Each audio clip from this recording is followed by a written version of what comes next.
All right, this is it. So today let's talk about how to correctly expose SLog3 on your Sony FX3. There are many different ways to expose the camera and ensure the recordings are the right brightness. But often, the way you expose the video camera is guided by the way the pictures you're recording look on the LCD screen or in the viewfinder. Sometimes when you shoot SLog3, it isn't always possible to gauge exposure simply by looking at the images in the viewfinder, as they can appear flat, washed out, and lack color.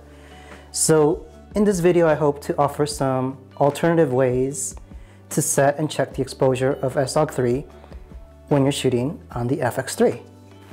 Okay, so the first part of the video, I want to give credit to Alistair Chapman. Website sonyscine.com is actually how he does it, and it works really great. I'm very thankful because there's a ton of information out there that really is erroneous, and the way I'm about to show you is one of the best ways to do it. Okay, so this first part is going to be done indoors, low light settings. I'm in my attic, my soon-to-be studio, and then we'll go outside and do the outdoor portion. Things you're going to need. First, the most important one, an 18% middle grade card, reflectivity. Ain't got one? You can use the caps from your Sonys, the one that came with your Sony FX3, or from your Sony lenses. Ain't got one? As an alternative, you can use the sheet of white paper, or you can even use skin tones. And of course, you can always use a light meter if you can afford one.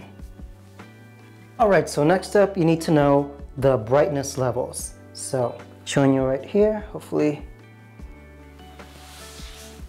it gets done. So middle gray is 41%, skin tones 48 to 52%, and if you use the blank sheet of paper, that's 90% reflectivity, white card 61%. Zebra settings can be found in the color exposure area of the FX3 menu. All right, so now comes the field test. Let me set up my camera phone to record what it should be looking.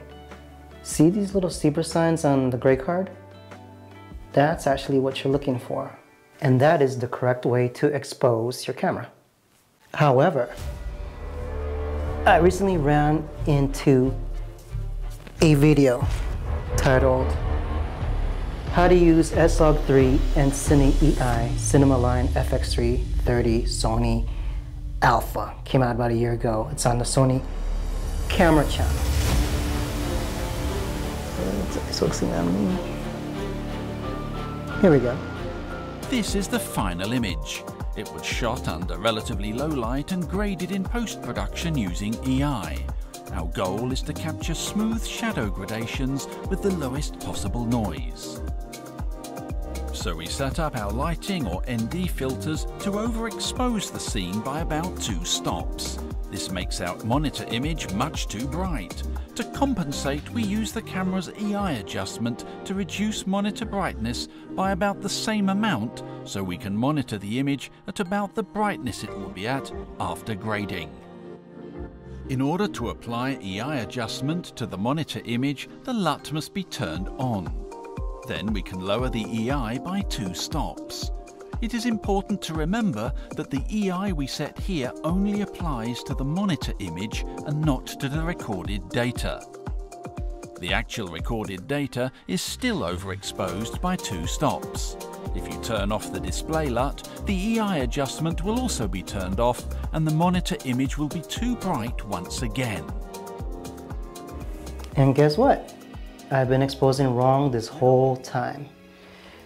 What you've never noticed is that in post-production on Premiere Pro, I quickly fix everything.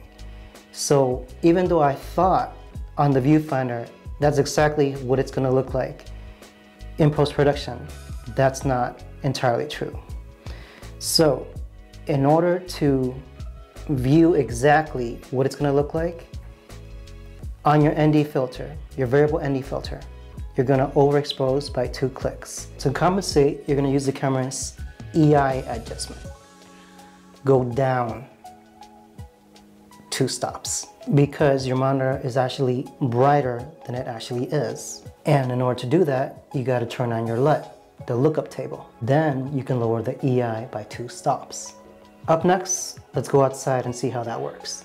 Oh, and by the way, if you double check the playback media on the camera, it's still gonna look bright. So don't let that trick you. All right, so now let's apply everything we learned inside in an outdoor setting. I've used the gray card again to set my f-stop. Remember the zebras? Make sure that the zebras are there. So if I did it right, zebras should be showing. You can't see it, so I have to record it real quick. Let me just get out of this app. And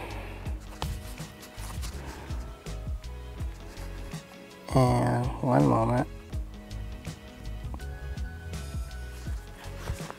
Okay. So, here we go.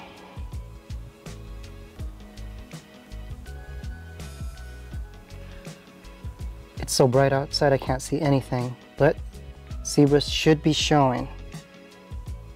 There they are. Okay? That also helped us to make sure, and especially when it's bright outside, your ND filter has to go as high as possible.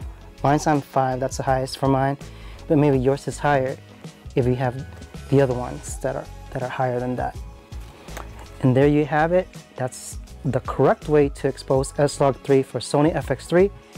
Hopefully it brought some value to you today. Hopefully you learned something. Hopefully you apply it to your videos. Go ahead and share a comment on what a difference it's made. Hit that like button, share with a friend.